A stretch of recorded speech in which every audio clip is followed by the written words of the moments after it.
আজকের ব্লগে তোমাদের সাথে শেয়ার করতে চলেছি আমরা বারুইপুর থেকে সুন্দরবনের উদ্দেশ্যে রওনা দিয়েছি। আর এইবারে আমরা যাচ্ছি অতনুর বিয়ে উপলক্ষে। বারুইপুর থেকে অটো করে আমরা যাব ক্যানিংয়ে, তারপর ক্যানিং থেকে ফের গদখালি পর্যন্ত বাসে যাব। আর এই জার্নির ব্লগটা তোমাদের সাথে শেয়ার করছি। তাহলে চলো শুরু করা যাক সত্যি মায়েরির আরও একটা নতুন ব্লগ বারুইপুর থেকে। আমরা বারুইপুরের 4 নম্বর প্ল্যাটফর্মের পাশ দিয়ে অটো পেয়ে গেছি। এই দেখো প্যাকটা হয়ে গেছে, ইয়ার বামনা আছে আমাদের, তাই তো সৌরভ? আর আমাদের ঠাকুরমশাই এসছে, নমস্কার। পার করছি উত্তরভাগ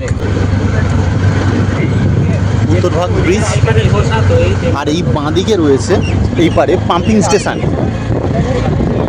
পিয়ালি নদী।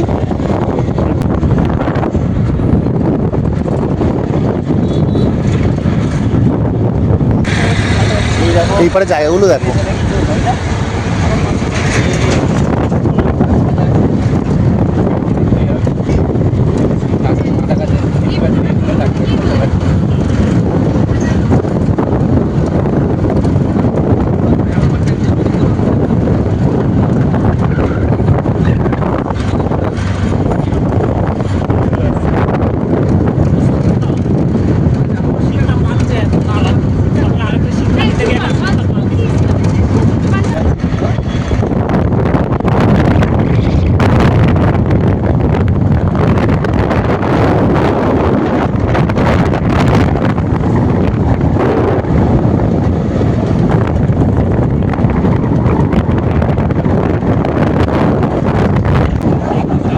এইবারের রাস্তাটা দেখো কি সুন্দর রাধাচূড়া হয়ে আছে, দারুণ লাগছে।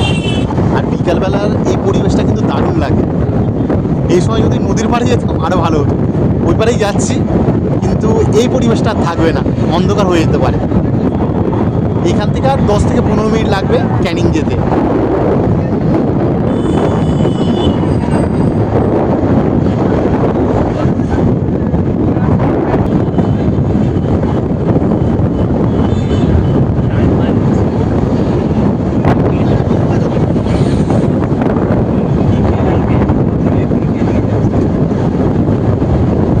এখন আমরা চলে এসেছি বারুইপুর থেকে ক্যানিংয়ে, আর এটা ক্যানিং অটো স্ট্যান্ড, সামনে আছে ক্যানিং রেলওয়ে স্টেশন। তো আমরা ওই দিকেই যাব। এই হলো অটো স্ট্যান্ড, আর আমরা সামনের দিকে এখন হেঁটে যাব। সামনে কিছুটা হেঁটে গেলে সামনে রয়েছে, সামনে বলতে বাঁ দিকে রয়েছে ক্যানিং স্টেশন। আর আমরা আরও সোজা হেঁটে যাব, ওই পার থেকে গদখালির বাস ধরবো। এই দিক থেকে গেলে ক্যানিং রেলওয়ে স্টেশন, আর আমরা যাচ্ছি এই পারে। ক্যানিং রেলওয়ে স্টেশন থেকে সামনের দিকে আসলে প্রচুর বাস রয়েছে, এটা বিভিন্ন জায়গায় যায়। আর আমরা যাব গদখালি, তারপর ওখান থেকে নদী পার হবো। চলো দেখাচ্ছি। সামনেই রয়েছে আমাদের গদখালির বাস। গদখালি তো গদখালি। এই পারে রয়েছে ক্যানিং স্টেডিয়াম, আর এই গদখালির বাস রয়েছে। তবে গদখালির বাসে এত ভিড় বলে এই বাসে যাবো না, পরের বাসে যাব। গদখালির বাস চলে এসছে, বাসটা কিন্তু দারুণ দেখতে। আমরা এখন যে বাসটাতে উঠেছি, বাসটা কিন্তু দারুণ, তোমাদের সামনে থেকে তো দেখালাম, ভিতরটাও একটু দেখিয়ে। বাসটা দেখো, বেশ লাইট ফাইট আছে, বেশ দারুণ। আমরা এখন পার করছি মাত্রা ব্রিজ।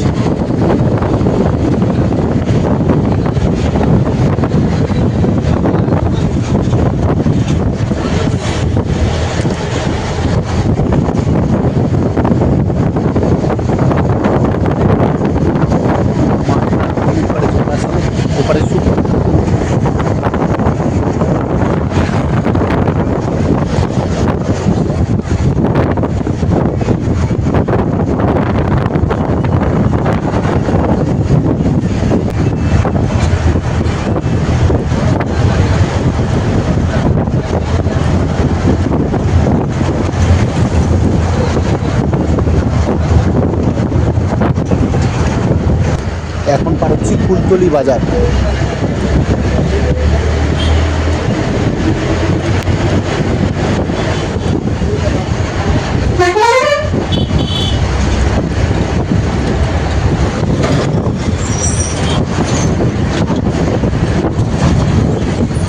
এখন আমরা চলে এসেছি সোনাখালি বাজার।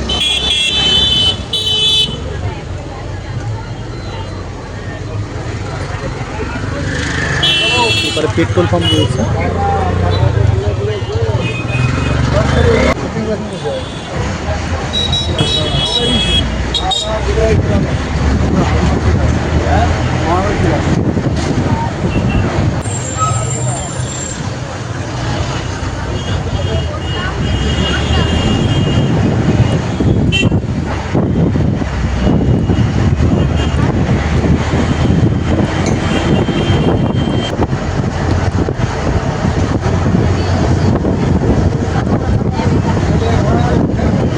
এবার আমরা উঠবো বাসন্তী ব্রিজে। ওই লোকটা তুলে দেবো।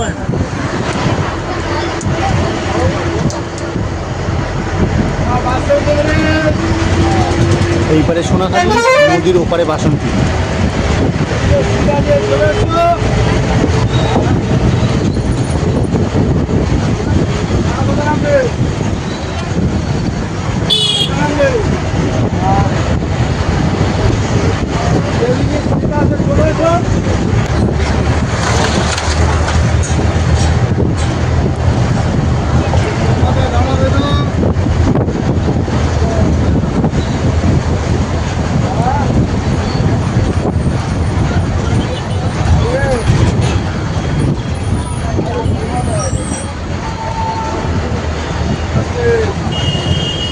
এই রাস্তায় সোজা চলে গেলে ঝড়খালি, আর আমরা এই সোজা যাব।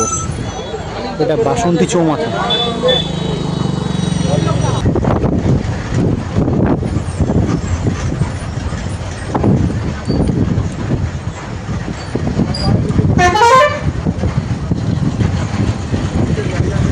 এখন নেমে গেছি গদখালি, এবার সামনের দিকে হেঁটে যাচ্ছি। আমরা 5 জন মিলে এসেছি, আর মৌলি আর সৌরভ আলাদা এসছে। ওরা দাঁড়িয়ে আছে, আমরা বাসে করে এসেছি, ওরা এসছে ম্যাজিক গাড়ি করে। এখন আমরা যাচ্ছি গদখালি ফেরিঘাটের দিকে। সামনে একটা মন্দির রয়েছে। এখন 7:40 বাজে, চারদিকটা অন্ধকার হয়ে আছে। আমরা গদখালি এসে গিয়েছি। আমি আর সৌরভ এসেছি ম্যাজিক গাড়ি করে, আর ওরা আসছে বাসে করে। আর ওদের জন্য খাবার কিনেছিলাম দেখা, সেগুলো আস্তে আস্তে আমরা দুজন খেয়ে নিয়েছি। আর কিছুটা আছে। অ্যাকচুয়ালি ওদের সাথে এলে ওরা খায় ওদের মতো, ওরা চলে ওদের মতো, আমাদের দুজনের কিছু খাওয়া হয় না। ওই জন্য আমরাই খেয়ে নিয়েছি, আর আমরা আমাদের মতো ম্যাজিক গাড়ি করে এসেছি। ওদের বাস মনে হয় ঢুকছে, এবার ওরা চলে আসবে। আমরা দুজনে খুব আনন্দ করতে করতে এসেছি, তাই না বল? একদম ভীষণ আনন্দ, ভীষণ। ওদেরকে আমরা বলেছিলাম, ডেকেছিলাম, ডাকি নিচে তা না, ওরা ভাই বাস ছাড়া আসবে না। মৌলিয়া সৌরভ আলাদা এসেছিল। চলো চলো। ও সৌরভ কেক নিয়েছে। এই রাস্তা ধরে এসেছি, এখন এই ফেরিঘাট থেকে যাব।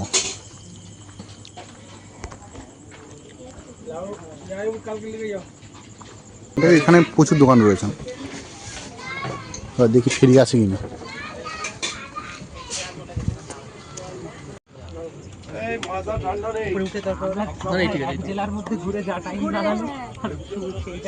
নদী পার হলে গোসাবা। নৌকা এসছে, পুরো অন্ধকার।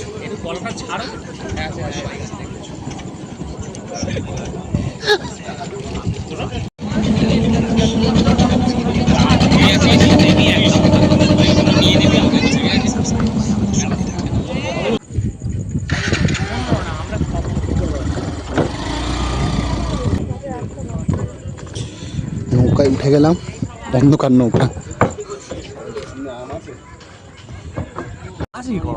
নৌকাতে বাইক নামানো হচ্ছে।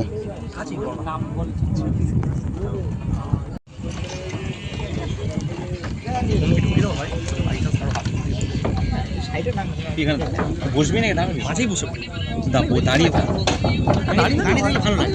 আমার আসতে ভয় লাগে, এই উল্টে পড়ে এখানেই বসলে ভিতরেই বস, ভিতরে ঠিক আছে।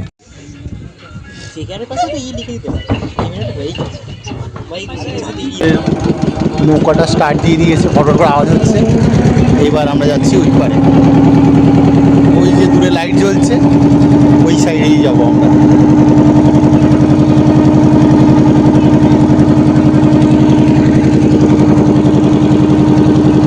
এই গদখালির ফেরিঘাট। এবার আমরা ওপারে চলে যাবো গোসাবা। আমরা ওই জায়গাতে উঠেছিলাম, ওই গদখালি, আর এটা হলো চণ্ডীপুর।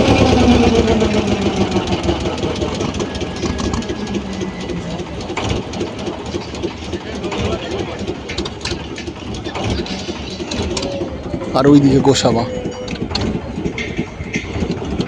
চণ্ডীপুর থেকে আমাদের লঞ্চ ঘুরিয়ে দিল ওই পারে, ওই ভটভটি ভটভটি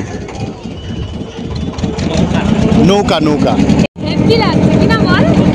আলাদাই রকম অন্ধকারে কোনো আলো নেই, দারুণ লাগছে। সুবিধা চুপচাপ বসে আছে। তাহলে সুবিধা ভালো লাগছে। হ্যাঁ, আমরা চলে এসেছি গোসাবাতে। এবার এখান থেকে নামতে হবে। ভিডিওগ্রাফার ফেরিঘাট, টাকা ওখানে দিতে হবে। এখান থেকেই বার হয়ে যাব। চলে এসেছি আমরা গোসাবা। চলো, অতনকে ডাকবে। আগের বারে যখন গোসাবা এসেছিলাম তখন এই রাস্তাটা অতটা ভালো ছিল না, এই বছর ভালো হয়ে গেছে। অতনুর ভাই অরূপ দোকানে বসে আছে এখন, কাকু আছে, আর আমাদের বামনা মুটে আছে। বামন ঠাকুর মুটে। বাজারে ভিতরে যাচ্ছি, রাহুল একটা দোকান থেকে খুব খুশি হয়েছে। আমি খুশি হয়েছি। আমরা হাঁটতে হাঁটতে এখন অতনুদের বাড়ির দিকে যাচ্ছি। আমরা এখন অতনুদের বাড়ির দিকে যাচ্ছি। আর এই যে রাস্তাটা আগে সরু ছিল, এখন চওড়া হয়ে গেছে অনেকটা, বেশ ভালো লাগছে। আর পুরো ফাঁকা, ঠান্ডা হাওয়া হচ্ছে, সুন্দরবন ভাই এখানে আছে এখন। আমরা চলে এসেছি যার সাথে সাক্ষাৎ করার কথা, অতনু আমাদের নিতে চলে এসছে। আর এইবারে এরবারে এসে এই সজনে গাছ থেকে সজনে ফুল নিয়ে গিয়েছিলাম, আমরা টাটা খেয়েছিলাম। আমরা এসে ফ্রেশ হয়ে নিলাম, নিয়ে খাওয়া দাওয়া করে নিয়েছি। তো এখন আমরা রেস্ট নিচ্ছি। আর সৌরভ, মৌলি আর ওই পারে আরও অনেকজন আছে, চলো দেখাচ্ছি। রাহুল আছে, তো ওরা ও না আর সবাই শুয়ে আছে, আর ওরা কাজ করছে। চলো দেখাচ্ছি কি কাজ করছে। এরা সবাই কাজ করেছে। আর ওরা নাম কি, ওই বিশেষ করে সৌরভটা, ওটা ক্রেডিট নিচ্ছে, ওইটা ওই সৌরভটা কাজ করলো। এরা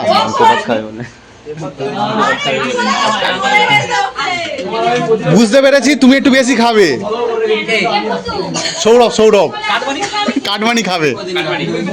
এ অতনু, ওকে কাটমানি খাওয়ানোর জন্য এনেছিস ওই চুমকিটা, এই সরি সৌরভটা। খুব সুন্দরভাবে প্যাক করছে। বর কত সিরিয়াস, তত্ত্ব সাথে লেট হচ্ছে বলে বর নিজে এসে কাজ করছে।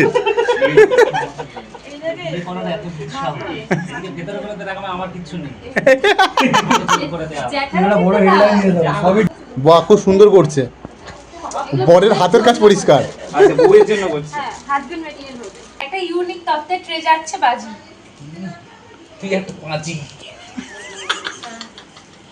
পাজি না, পাজি বল। আমরা রাতের বেলা খেতে বসেছি। এই পারে দেখো বরমশাই দিচ্ছে খেতে। আর এই যে লোকটা, হ্যাঁ, আমাদের বলে আসছে এই কাজ করতে হবে, ওই কাজ করতে হবে, আগে খেতে বসেছে।